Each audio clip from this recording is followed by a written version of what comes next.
I cannot enter.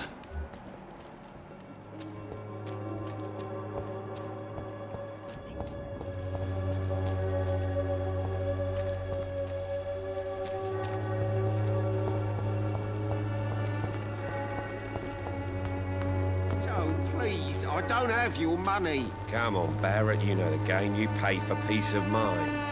Can't you just look me up? You again?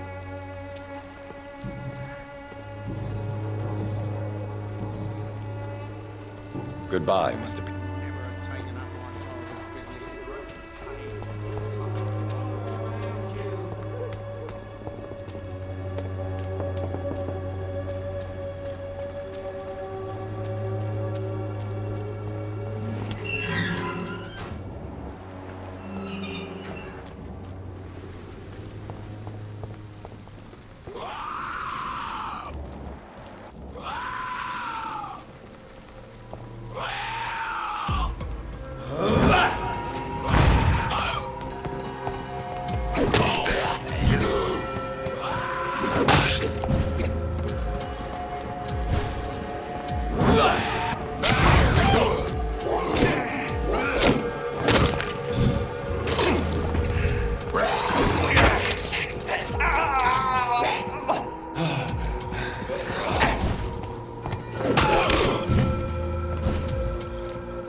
Good evening, sir. I'm Dr. Reed. I would like to ask you a few questions. Please be my guest. Although I may not be the best informant regarding this part of town, my words speak about that which the eyes cannot see. Really? Are you an artist of some kind? I'm a poet, sir. Richard Nethercott, at your service. May I ask what you're doing at this hour of night, sir? Do you live here? Not at all. I'm just enjoying the pleasure of a quiet walk. Though night talks are always preferable, if you ask me. Especially with strangers.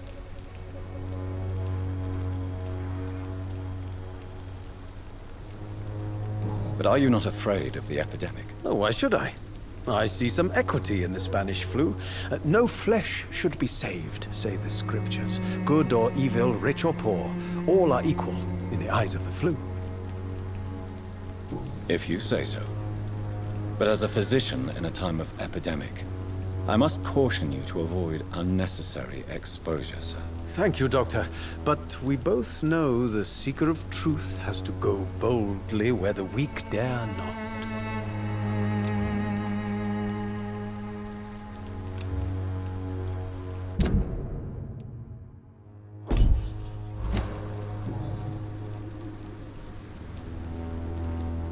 Are you aware that your life could be in danger in this part of town? But this is where I must be to feel the real beat of the city. I had to come, see it for myself, alone. I understand your need for solitude, but it's not safe around here. I don't care. I don't have many friends, Doctor, and my family despises me. If some misfortune came upon you, who would be here to help you? Well, you for a start, my dear Doctor. What are your thoughts on the terrible situation in this city? Terrible, you say? No. Of course, the death of so many innocents is a tragedy. But the scourge has not been all bad for the city. Oh, no, sir. What are you talking about? Do you remember London before the flu? Noisy, cacophonic, quiet nowhere to be found. And now, listen to this oddly peaceful silence. Peaceful? That's quite an unusual way to speak about the epidemic. And very inappropriate, I must say. Most people fail to understand my perspective. I don't blame them. But how could I call myself a poet if I veiled my feelings?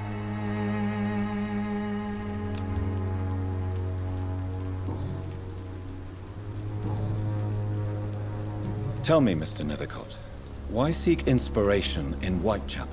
The place is not beautiful per se, but how to explain it? Stirring and challenging. In what way, exactly? The struggle by gaslight, the barren smiles and the arid hunger under the rain. If you say so. Such vibrant antagonism and vivid paradox, the stripped humanity raged across each street. Vivid, of course, yes.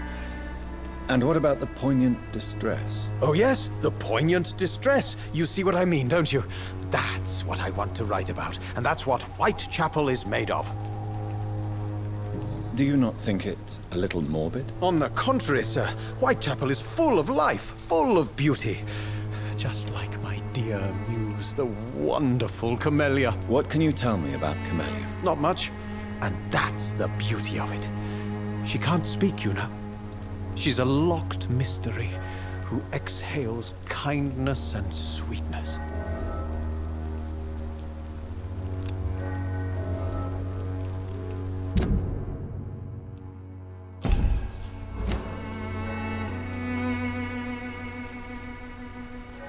And have you ever tried to learn more about her? Where she lives?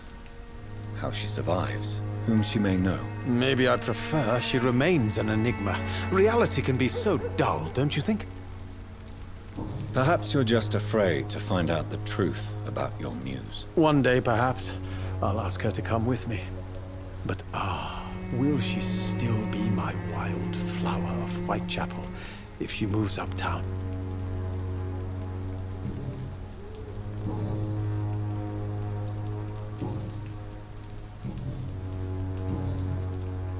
May I ask you a few questions about the district? Extraordinary part of town, is it not? I'll be glad to help you, if I can.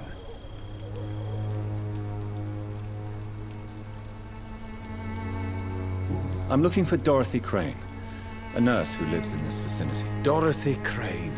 Oh, I love the name. The Crane of Whitechapel. Sounds very mysterious. But, sorry, no, never heard of her. What can you tell me about an old man called Darius? Darius Petrescu? Yes, I know him. At first, I thought he was only a small publisher. I invited him to publish my work, but his reaction was pretty clear. Not interested in your talent? Darius is an old political activist who takes delight in printing tracts and lampoons. Those communist activities only require mediocre writing skills.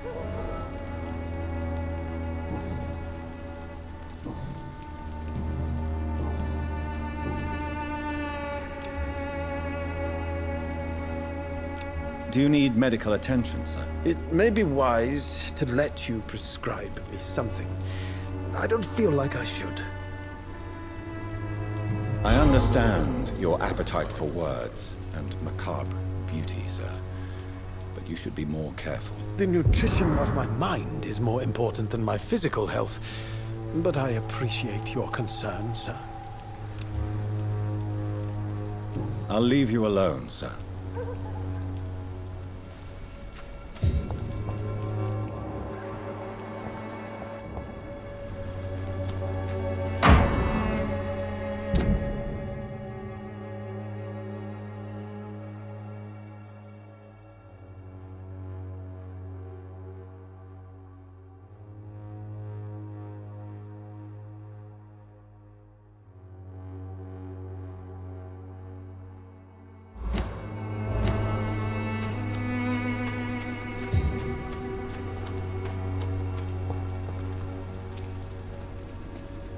Good evening, Mr. Niven. And good evening to you.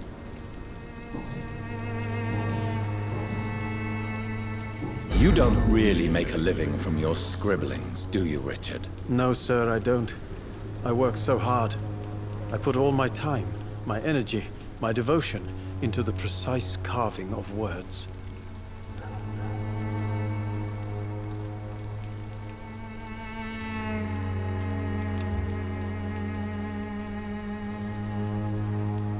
Still, you don't seem to suffer from poverty. With thanks to my parents, actually.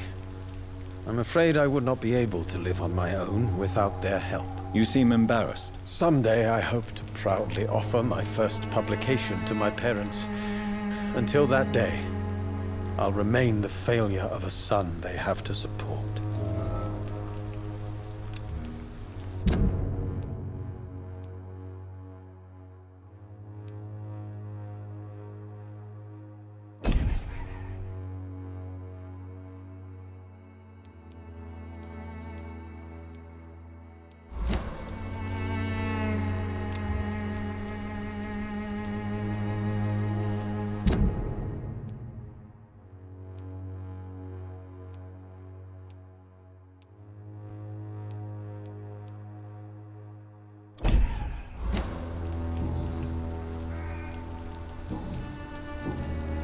I'll leave you alone.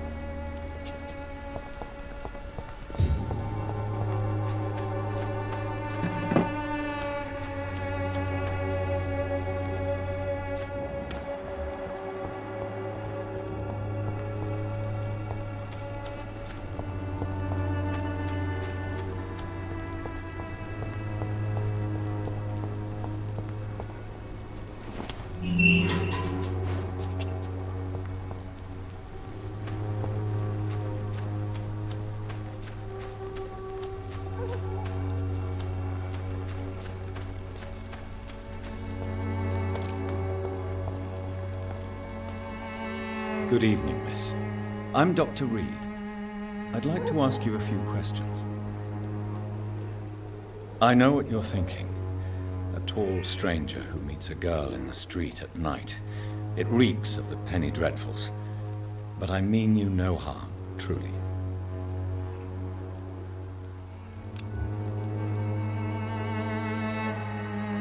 I know you understand what I'm saying.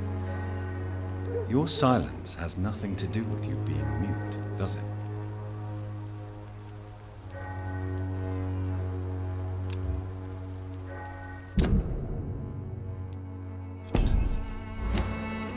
Tell me about Richard Nethercott.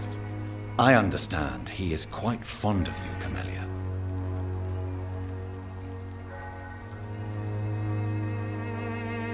Very well. Goodbye then.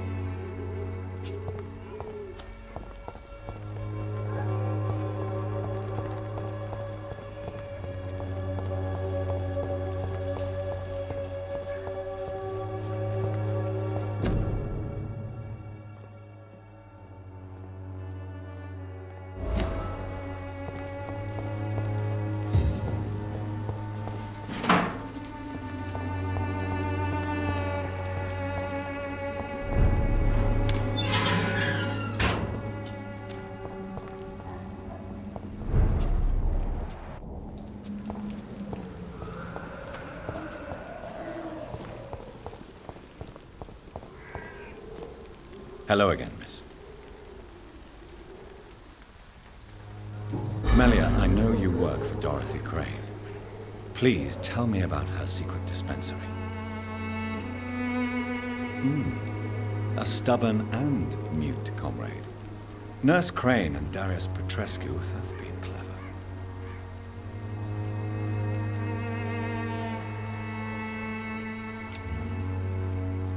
Very well. Goodbye then.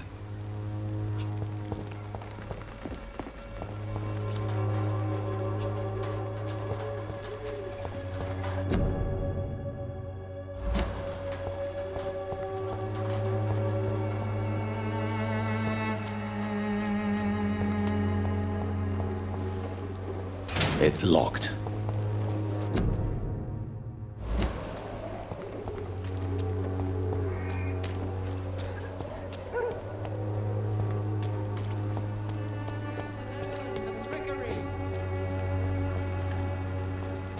You are blinded by your false faith, imprisoned by your daily routine, unable to see the true horror Good evening, Doctor. around you.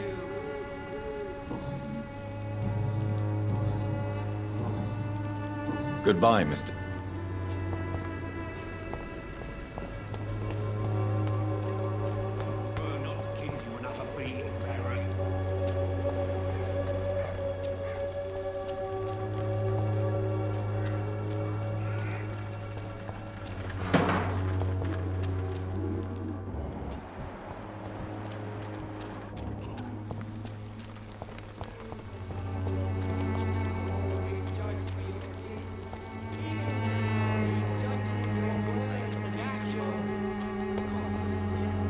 The wars of men should not be your main concern.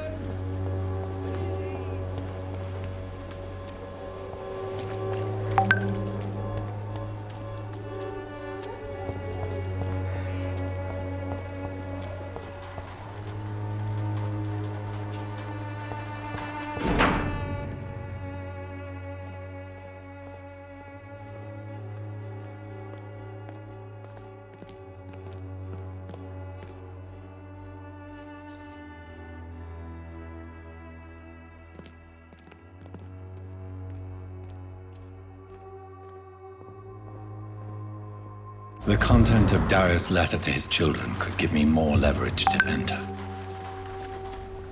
Darius is a bit less of a mystery now. It should not be that difficult to incite him to let me in.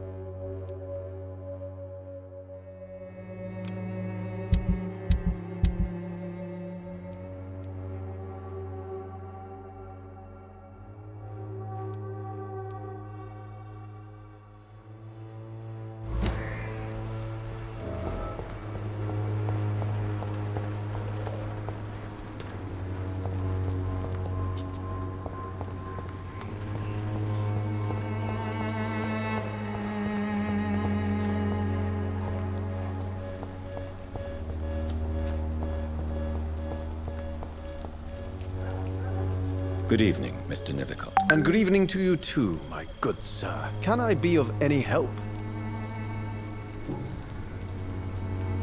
Did you know the mute florist is a member of a secret society? No, I didn't. But I thank you for this information, sir. For it only enriches the mystery surrounding the precious camellia. I fear you are a hopeless romantic, Mr. Nethercott. Guilty as charged, Dr. Reed. Are you not curious?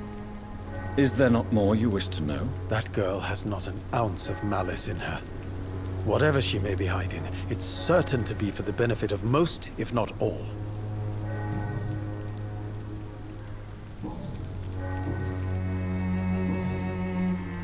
I'll leave you alone.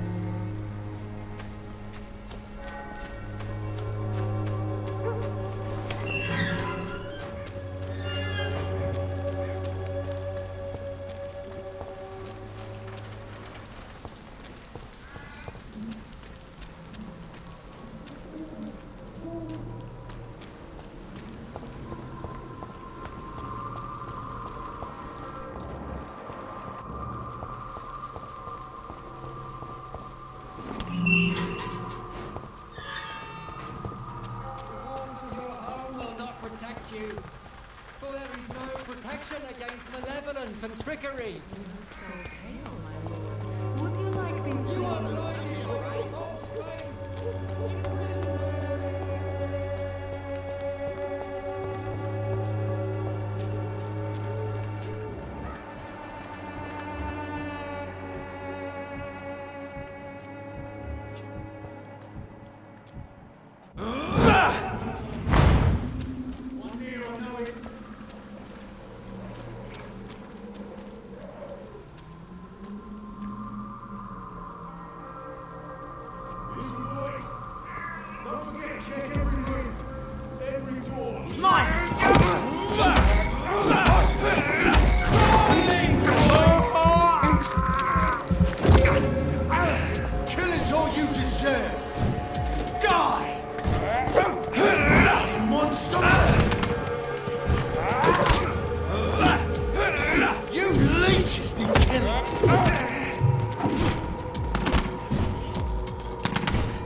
This could be the box Lewis thought he lost. There's a letter inside.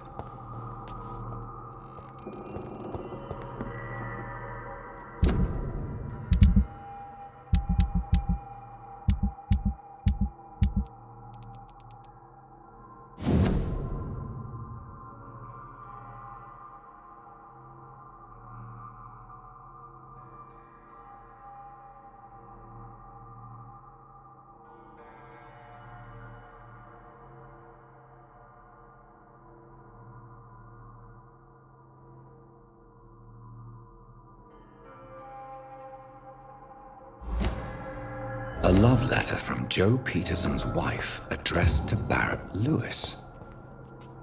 Who should I give it to, I wonder?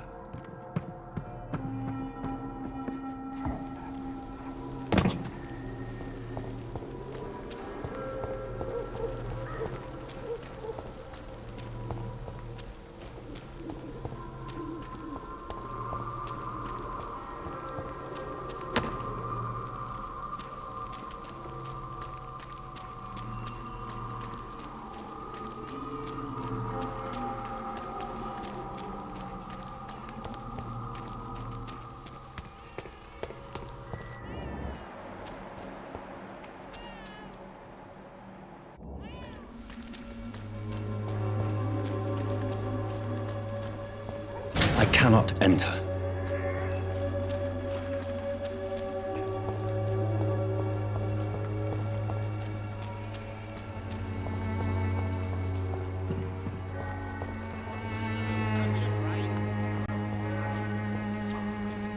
Cheap price, good quality. Come on, take a look. Don't be afraid. Fancy buying something, sir? You never lose your focus, do you?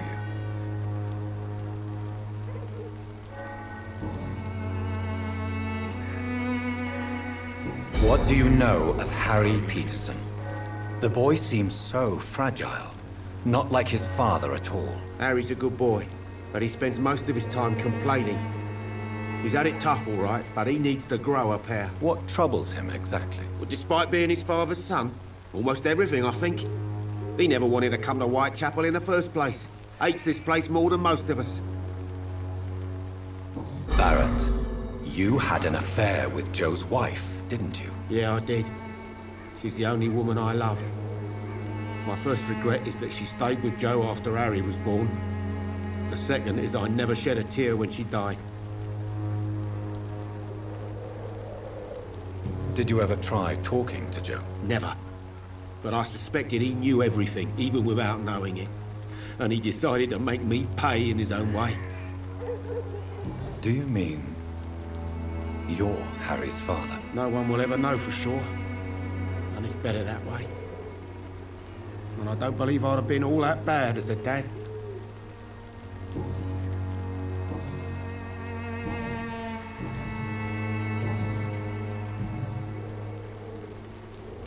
Goodbye for now, Mr. Lewis.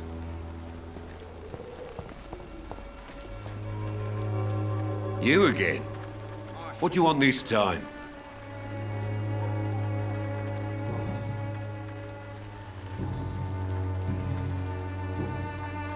Goodbye, Mr.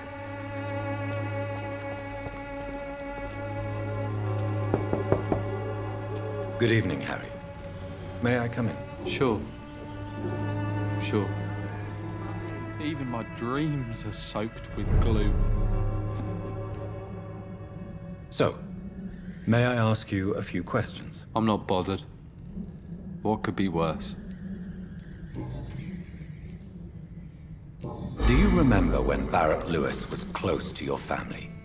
To your mother? Not really. I was too young. But I remember it was a happier time. Mr. Lewis was funny. He often had dinner with us. Why are you sad, then? Because it hurts to remember a time when my father used to laugh and smile. It hurts to realise he's as sad as me now. How was he towards you? He was nice, I guess. He never forgot my birthday. He always offered me books. I liked books.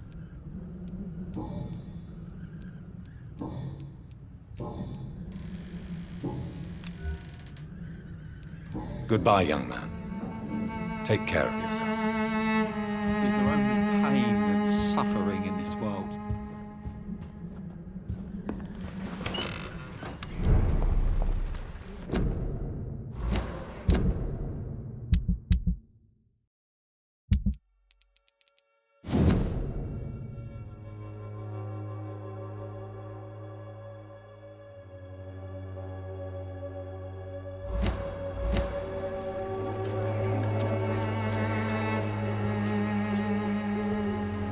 Fancy buying something? You never lose... I found this box in an abandoned building nearby. I believe it belongs to you. Let's have a look. Yeah, this is mine. So, you faced those loons that roam around there. Extraordinary. I suppose I was lucky. Luck is a commodity round here. Yours should be properly rewarded. About this package, it's not just tools and trinkets, is it? I want to be rude or anything after your kind gesture, but it's none of your business.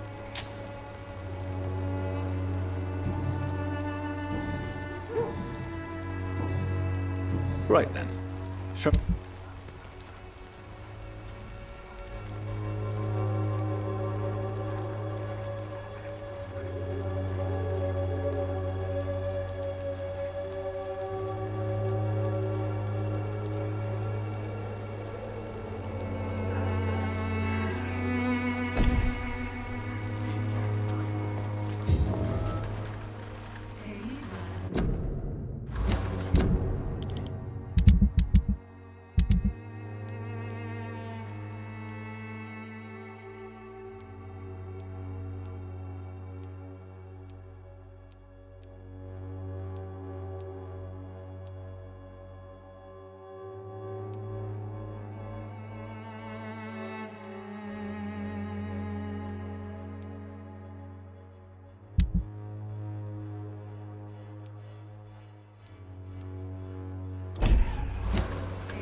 You again?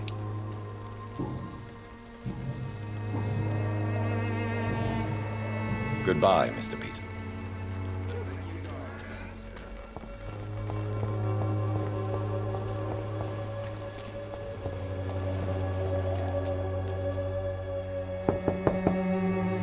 Mr. Petrescu, just 1 minute, please. You again? Go away.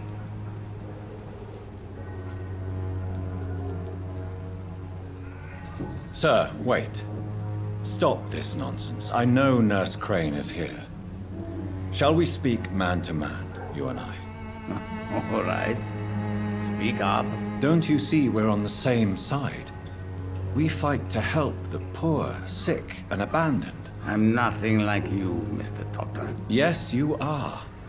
You too believe in providing medical care without charge. You know what we have to sacrifice to make the world a better place. I have to admit your words have conviction. All right, I'll let you see Dorothea. Don't make me regret this, though.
It's locked, all right.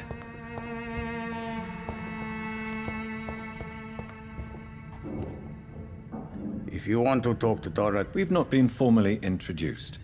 May I ask your name and occupation, sir? I am Darius Petrescu. I'm here to keep snitches and spies away from Dorothea. And I also run this little print shop.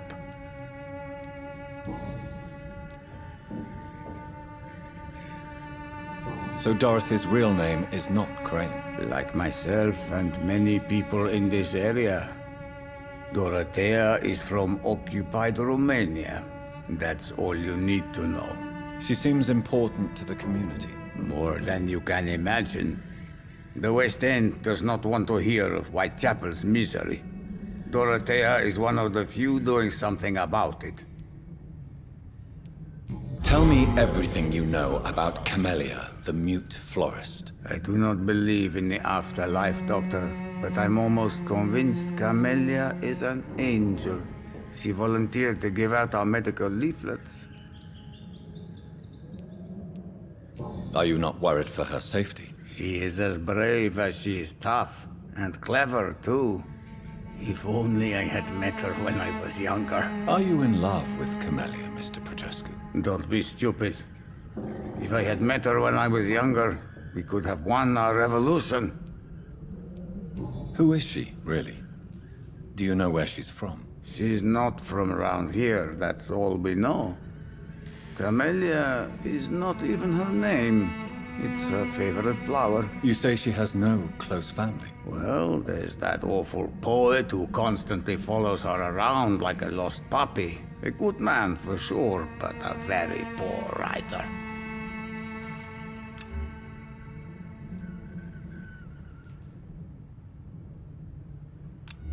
Do you need some help, Mr. Petrescu? I am very tired, but that is all. I don't need you, Doctor. Well, I think you do. Take this, and you'll feel better. Free drugs from an English doctor? It must be my lucky day.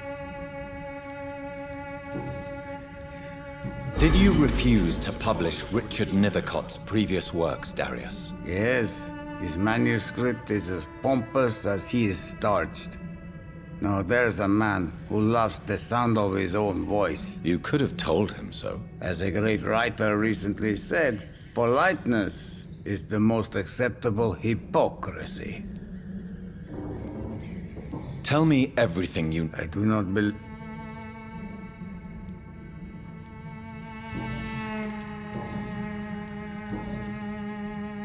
Do you have any family left, Mr. Petrescu? Children or grandchildren? Who knows? I have abandoned my people for so long, they might as well be dead. As dead as I am for them, I suppose. This war won't last forever. Did you ever think of returning to your country now it's free? No. I have taught strength and determination to my sons and daughters. I'm an old, dying man who only has memories of better times to cherish. Don't be embarrassed, sir. If you must know, my own father disappeared many years ago, and I forgave him. It's quite awkward to talk about our families like this, but... Thank you, Dr. Reed. I appreciate your trust.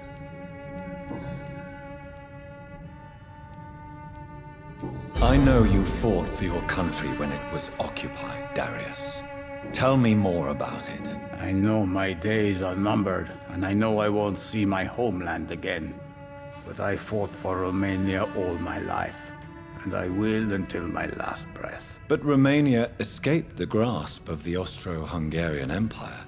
It's a free country again. But it's not the country I fought for. My homeland is not appeased, Doctor. And I still see a dark future ahead for my people. How did you meet Nurse Crane, Darius? Why does she trust you? I'm her oldest friend in England. Dorothea and I share many ideas about this country and about the country we left. You mean occupied Romania, don't you? Even if not directly, I fought against your enemies. Really? Then perhaps you have more in common with Dorothea than meets the eye, Dr. Reed.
Goodbye, Mr. Petrescu.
He's going into... What do we have here, nurse? Patient Raz Van Vasily. High fever running on 3 days. Complaints of dizziness, muscle aches, and head pain. Diagnosed with influenza. Treatment? Aspirin and salicin for the fever and discomfort. Liquids for dehydration, but he's having trouble keeping even water down. Thank you, nurse. Anything else I should know? He did lose consciousness this morning, but he's never had convulsions like these. He's not convulsing, he's choking. He's not getting any air. Scalpel! Hand me that scalpel! What can I do, Doctor?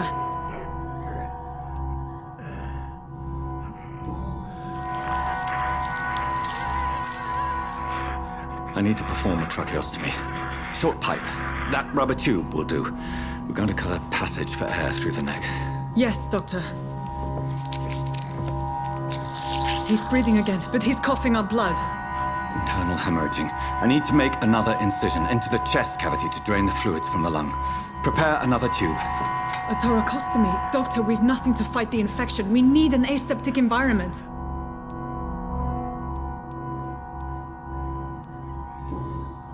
Right then, Nurse Crane.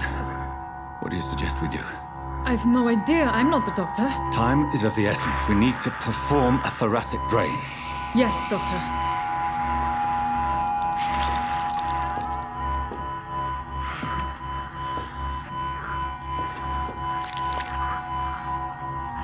He's still bleeding, Doctor. I'm losing his pulse. The drain must have punctured the intercostal artery. There's too much blood. Are you all right, Doctor? I can't see.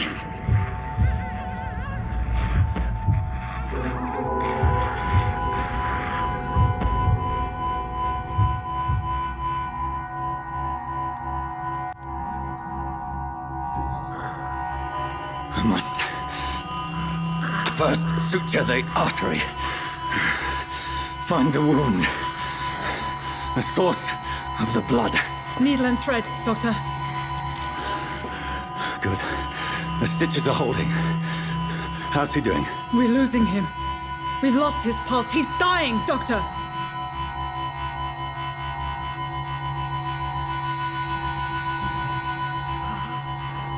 A dose of epinephrine, now. Yes, Doctor.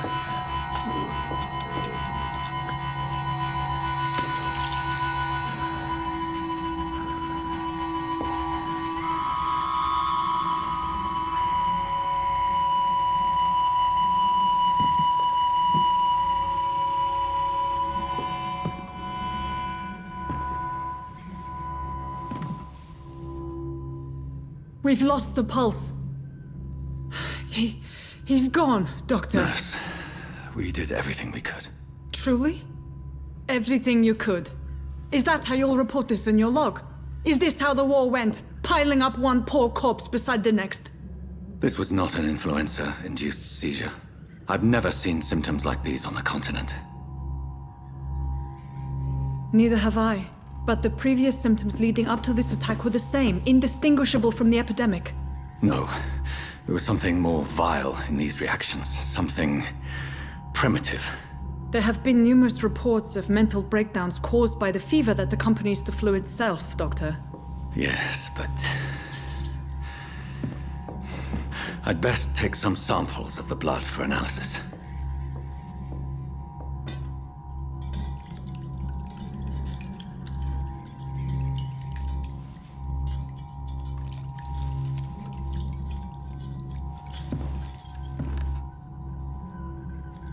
I doubt you're here to test my bedside manners.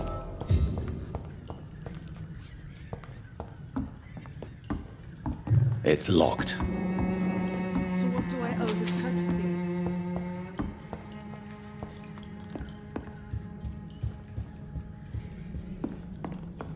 This is an unfitting place for the I suspect it was more than intuition alone that led you to us. So, how might I be of service, Dr. Reed?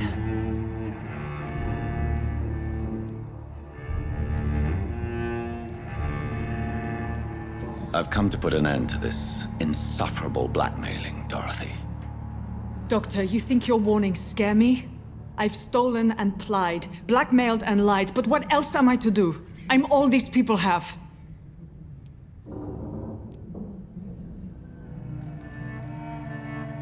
But why Lady Ashbury? Why her, of all people? She's pristine and proper, all right. But that she-wolf in sheep's clothing murders the poor for sport. I have her where she belongs, and I'll milk her for all she's got.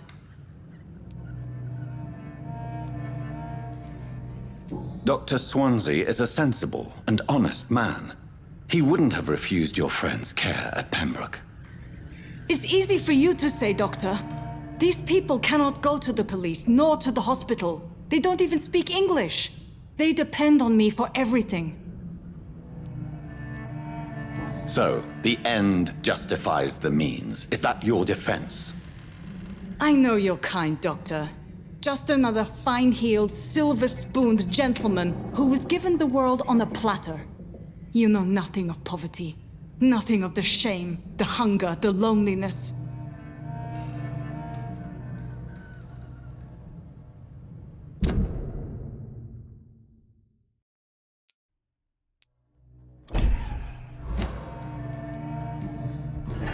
You've convinced me of the sincerity of your actions and their noble justifications. But all the same, blackmail is a crime, and it will stop, Nurse Crane. So, are you going to turn me over to the authorities?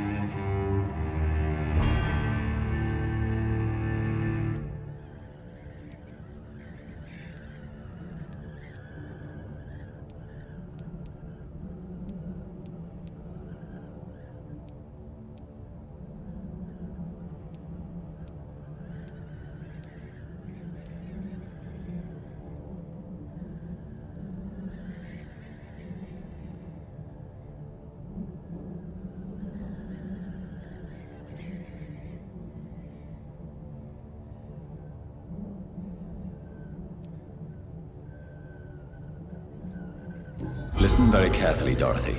You will erase from your memory everything you pretend to know about Lady Ashbury and Pembroke Hospital. Let that rich bitch off the hook over my dead Nurse body. Crane, enough. Listen as if your life depended on every word. I know you've a generous heart who gives freely to those in need, but you shall walk away from the shadier streets of your business. I will never abandon... Dorothy, the discussion has come to a close. Your clandestine activities in the Resistance are over. Let it go. I'll let it go. Yes. All gone.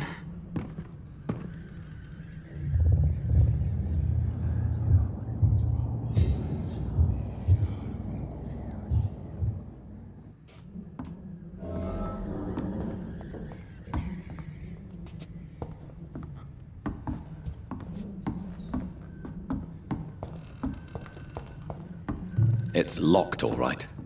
It's locked.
Crush the leech, boy!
Hello, Mr. Petrescu. Hello, Dr. Reed.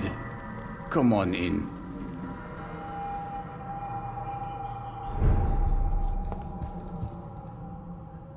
Yes?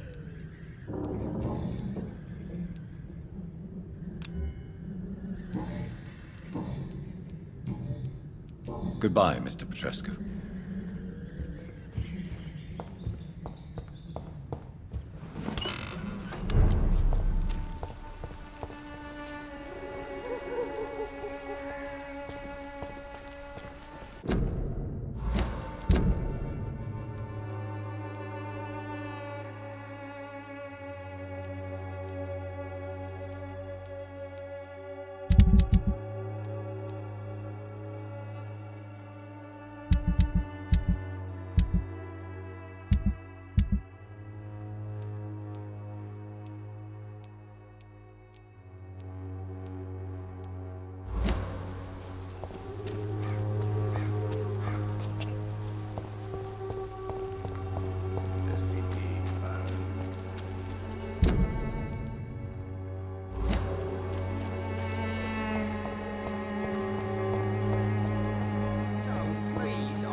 Money. Come on, Barrett, you know the game. You pay for peace of mind. Will not protect you, for there is no protection against malevolence and trickery. You are blinded by your false faith, unable to see the true horror around you.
Good evening, Mr. And good evening.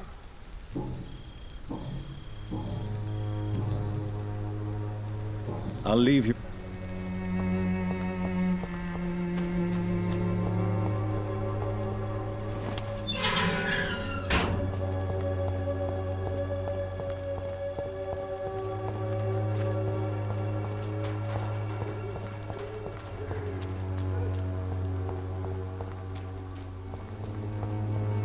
I cannot enter.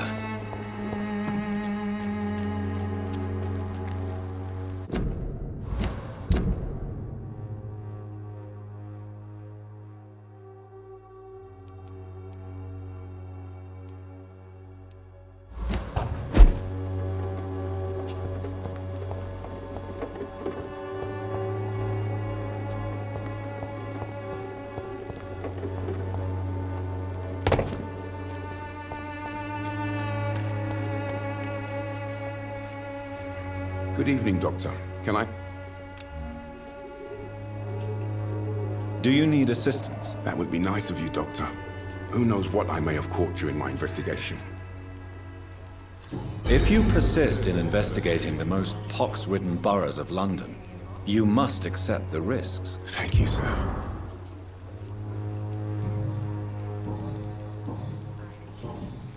Goodbye, Mr. Darby. Farewell. You look so pale, my lord. Would you like me to revive you? Don't be shy, handsome. What can Christina do for you? I'm not looking for what you're selling. But I'd like to ask you a few questions, if I may. I'm a doctor.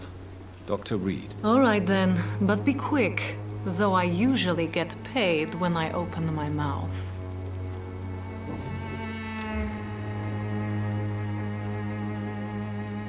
Christina, have you been examined?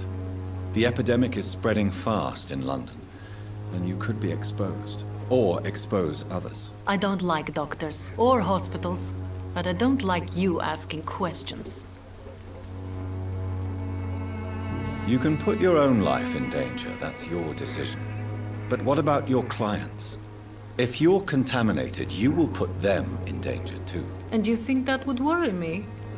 If you knew the men I deal with, their health would not be what you'd worry about. Considering your line of work, I assure you it is only a matter of time before you have health issues. If it is going to happen, it will happen.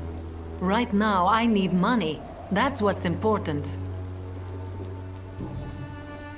Clayton Darby claims he will expose the crisis in Whitechapel to all of London. Do you believe him? I believe Clayton's courage will erode with time, until he finally leaves Whitechapel to start another fight somewhere else. Why this skepticism? How can you speak about starvation if you've never been hungry? Or about poverty? Or anything else you have never suffered from? Are you talking from experience? I've seen your type come here to get a good fuck in a cheap room or a dark alley before going back to their fancy houses in the West End.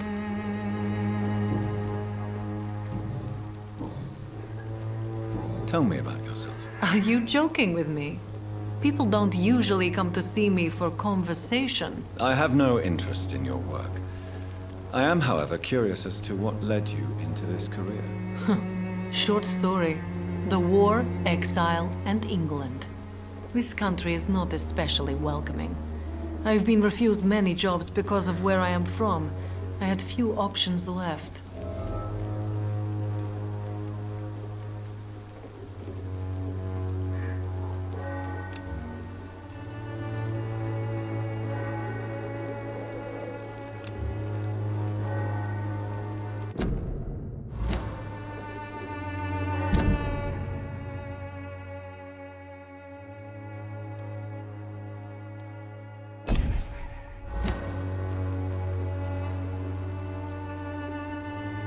Many people must deal with poverty, but not all choose to sell their bodies.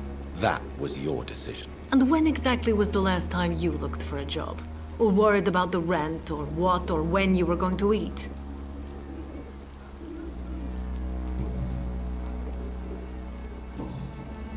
Tell me about Are you... I have no... many people. And when Goodbye, man.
happy to revive you.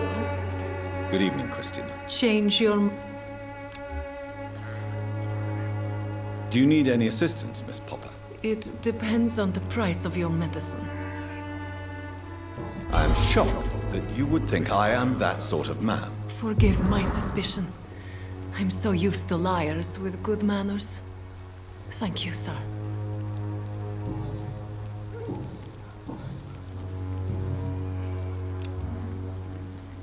Goodbye, miss.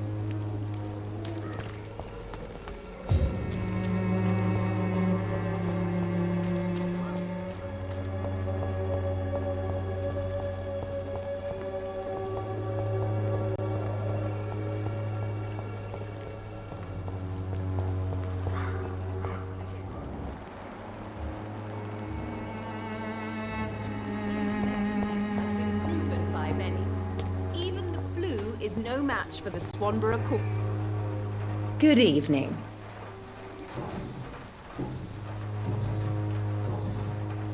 Goodbye, Miss Swan.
Human blood.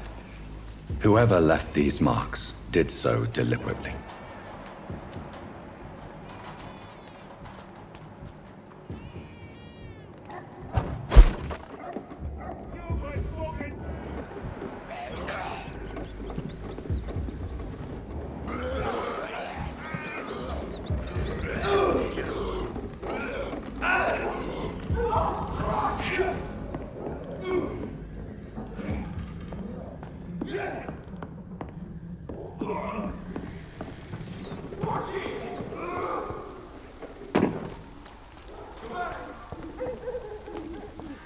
Kill it, boy!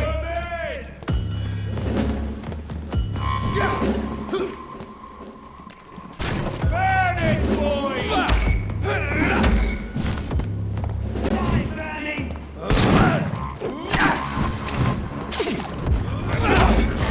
Leave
on now. We can handle this.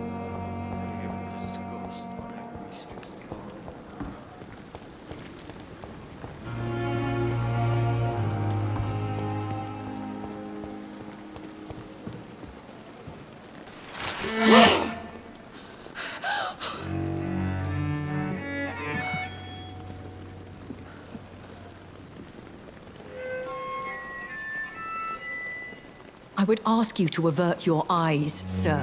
Or did you not know it was rude to stare? I knew it. Speak up, Dr. Reed. I like a man who speaks his mind.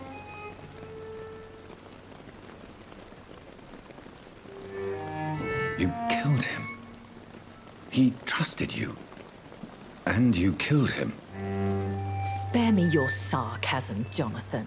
You are but newly born in this world.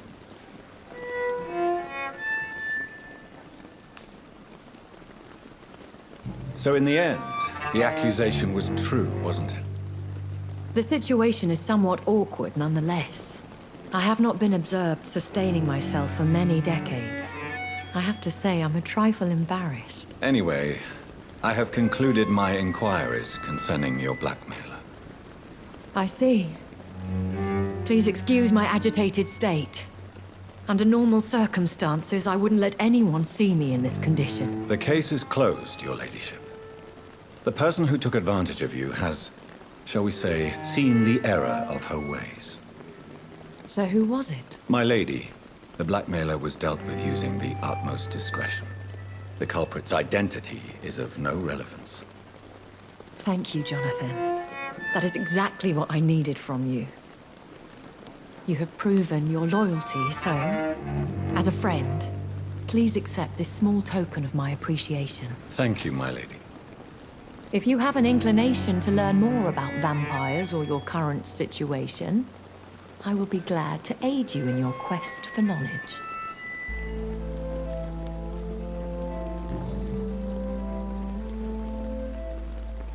Why did you save me in the canning factory? I could hardly stand by and watch such a promising young blood as yourself be torn to shreds by some gutter scowl. What type of vampire is a Scar? Not a true vampire. The deformed offspring of lesser vampires. It is a shame these creatures run wild, slaves to their baser instincts. William Bishop wasn't the vampire that created me then? No, Jonathan. Whatever their strength and demeanor, Scowls are the progeny of careless vampires. It cannot be the other way round.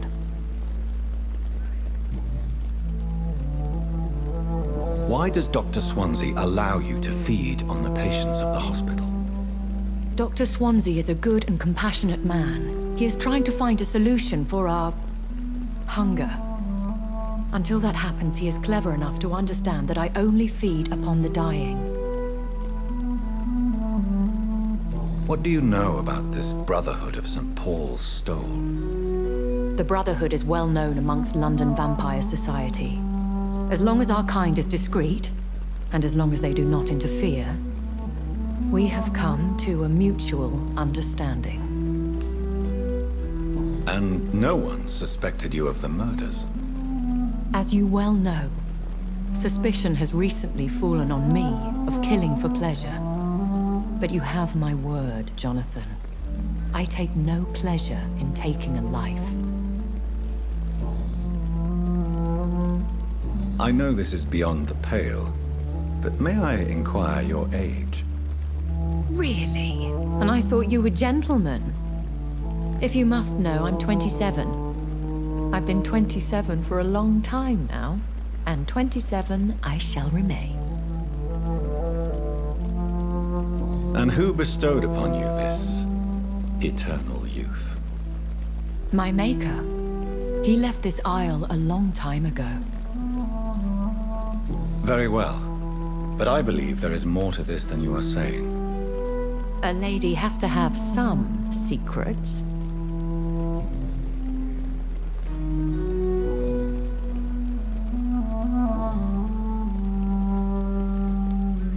When I awoke, changed, I was chased and attacked by vampire hunters.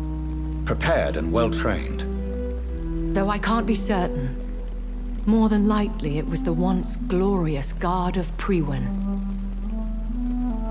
Once glorious, but still dangerous. They have seen better days, but all fanatics are dangerous. You would be wise to stay clear. They are sworn to destroy our kind. You make them sound like some sort of cult. More a society.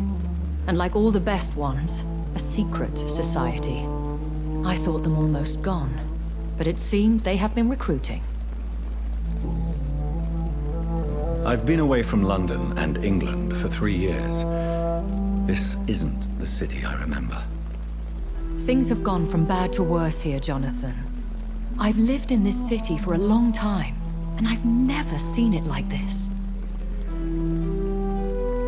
What is it you fear?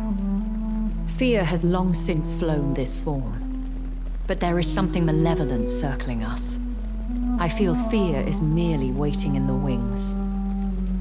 The Spanish flu has hit London that bad. Yes, but it's not just that. I've heard things. Things I've not heard for a very, very long time. There are whispers in the shadows. Something far worse than the Spanish flu is here in the city. Are there many vampires here in London? Immortals are of a rare breed, and we often tend to hide. But you may occasionally meet some of us at night. Do you know any of them? Have you an idea of the identity of the vampire who attacked me? You mean your maker? No, Jonathan, I have no clue. But I fear he or she is as careless as cruel. To let you discover your new condition by yourself. What do you mean? Every now and then, you may discover an immortal in the deep of the night. But we are a rare and reclusive breed. Our progeny is almost never accidental. Will they all be as affable as you, my lady? I do not see why not.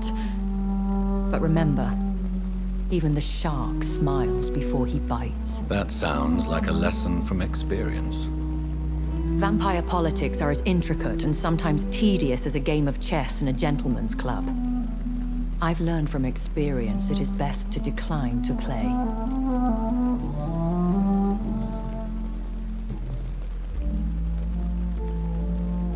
I don't understand.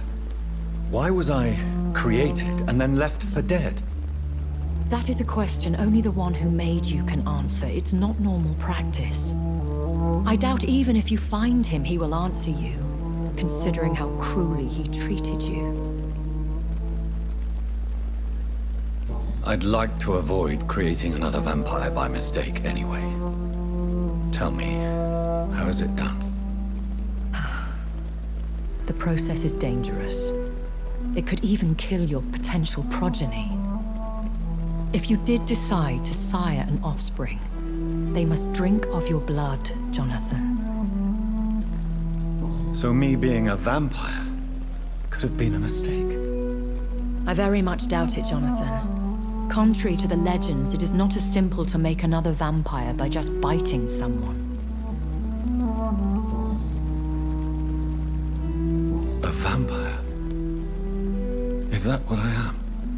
What we are? Such a crude word, defined by penny dreadfuls and drunken hacks. No. You are now an Ekon, and that you shall remain. Are you an Ekon too?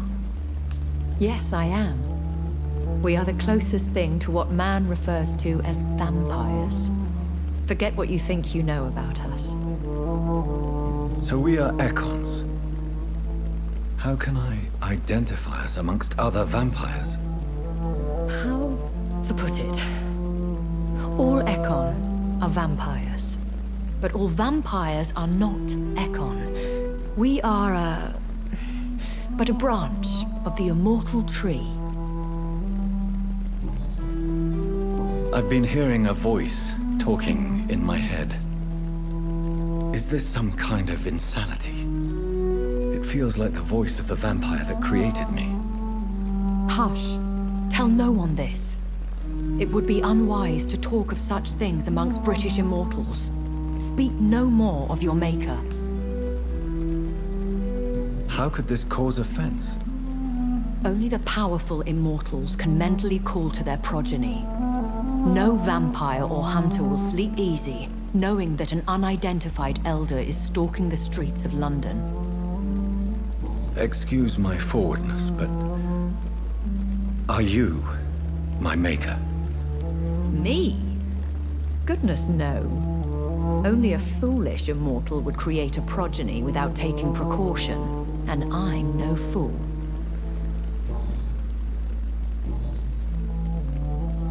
I bid you farewell. For now, my lady. I must quickly analyze the blood I took from Nurse Crane's patient.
Razvan Vasily was infected by Spanish flu, but also has the highly unstable blood of the Scowls.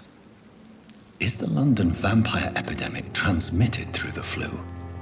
I should talk to Dr. Swansea about it.